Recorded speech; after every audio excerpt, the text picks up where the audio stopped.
Hey folks, welcome today to Root Health, and today I'm going to be going over the topic of prescribed cold exposure and the immune system. So this will kind of be a several article review, over some facts and several articles on this subject as we go deeper and deeper into our COVID experience as a population. Then we need to find ways to affect the immune system positively.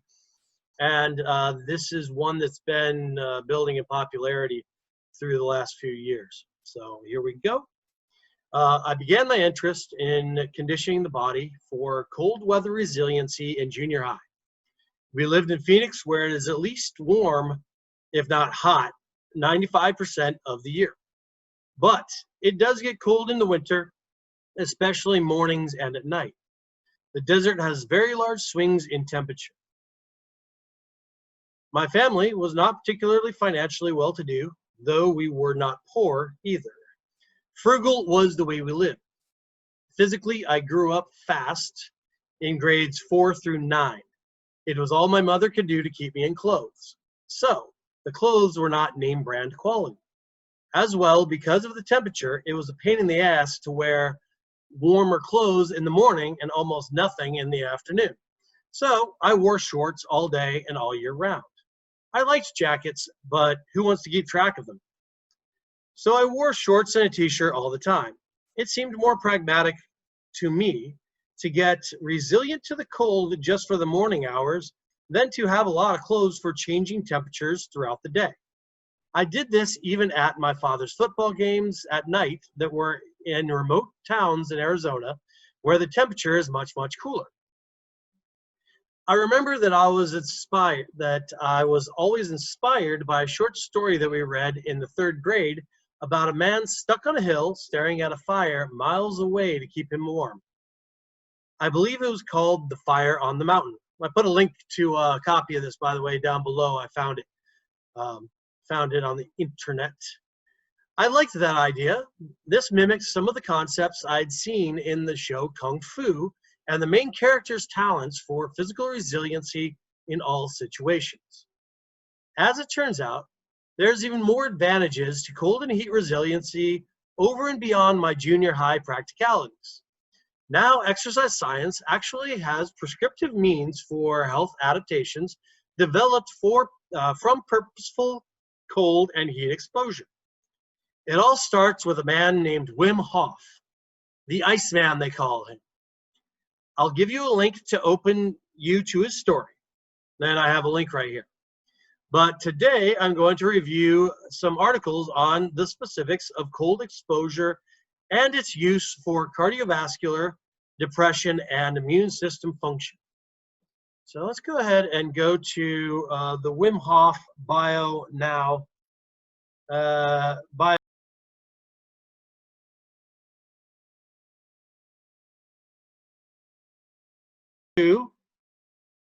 The Radboud University in the Netherlands 2 out of 14, and they talk bullet points here.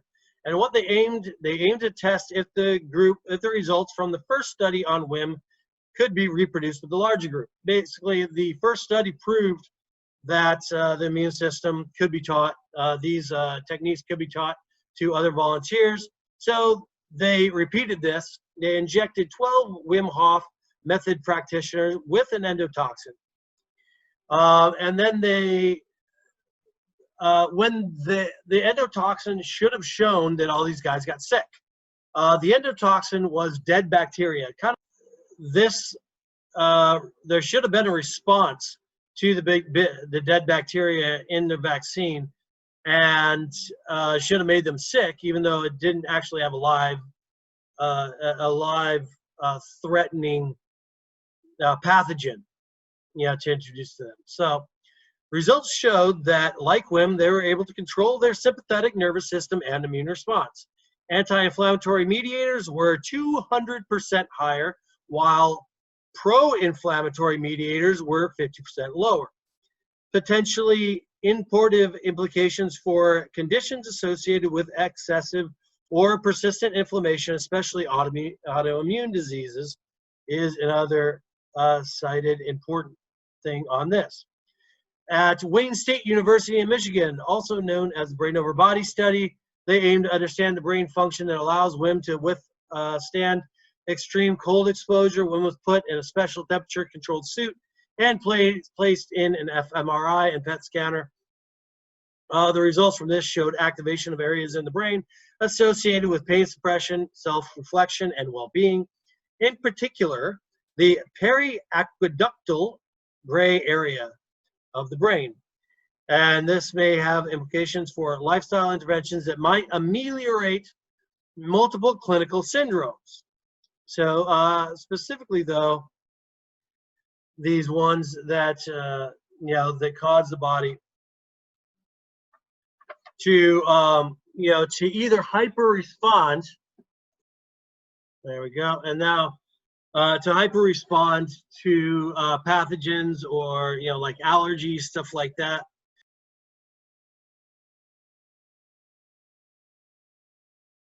And so getting into the prescriptive portion, we have again, we're going to refer to Rhonda Patrick on Found My Fitness. She does a lot of the academic type stuff, or she's in the academic portion of kinesiology. I cover more of a coaching portion. So she talks about, in this study, she talks about cryotherapy, a hormetic stressor. So much like exercise, extreme heat, such as from sauna use and fasting, cryotherapy stresses the body in a hormetic manner, triggering cellular responses in the body that exceed what is actually needed to compensate for otherwise damaging insult. Exposure on the brain. So cryotherapy on the brain. Exposure to cold has profound effects on many parts and functions of the body, including the brain, immune system, and metabolism, among others. Perhaps the most clear-cut examples of cryotherapy's beneficial effects are observed in the brain, where levels of hormone and neurotransmitter norepinephrine, responsible for vigilance, attention, focus, and positive mood, increase markedly when the body is exposed to extreme cold. Cryotherapy, so this affects depression and stuff like that. Cryotherapy on inflammation and immune function. At the core of many chronic diseases and the aging process is one common feature: inflammation. Cryotherapy, however, appears to reduce inflammation. One way it does this is via its influence on the norepinephrine, which decreases levels of tumor necrosis alpha. Anyways, get to that. Let's go on. Norepinephrine inhibits other pro-inflammatory processes and may reduce the pain and inflammation associated with arthritis, among other conditions. Another critical factor in chronic conditions is immune function, and cryotherapy promotes the development of a healthy immune cell population, including T lymphocytes.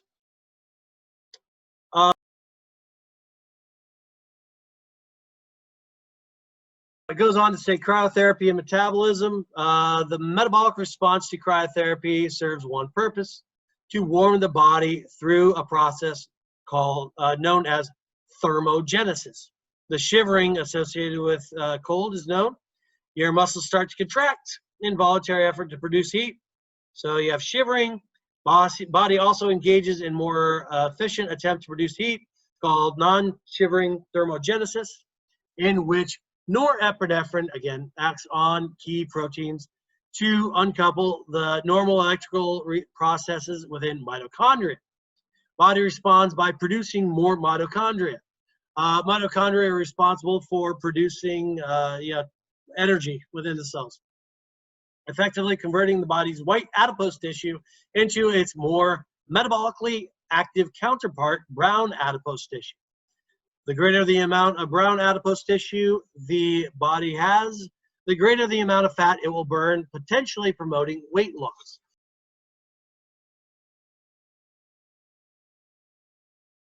So, performing cryotherapy, even in short bouts, Cold showers are a great way to start off. What I found is that I was following a protocol from Wim Hof that was basically short intervals. And what I found was if you do cold cold for about 10-second intervals, that those intervals get much longer very quickly. So you do 10 seconds of cold with a couple minutes of heat. Then you do 30 seconds of cold, with a couple minutes of heat. Then 2 minutes of cold, a couple minutes of heat. At the same cold temperature, it won't feel as cold. And so you do this maybe 2-3 times a week, and you work yourself into cold baths. And you can do. I personally like the ice baths. We also have ice bath at our clinic in Santa Monica, so that's something you can do if you live in LA or in the area. But anyways, I hope that you enjoyed today's presentation. Hopefully it was useful to you. And go ahead and give me a call if you'd like to communicate for any reason. Thanks a lot, and I'll talk to you soon.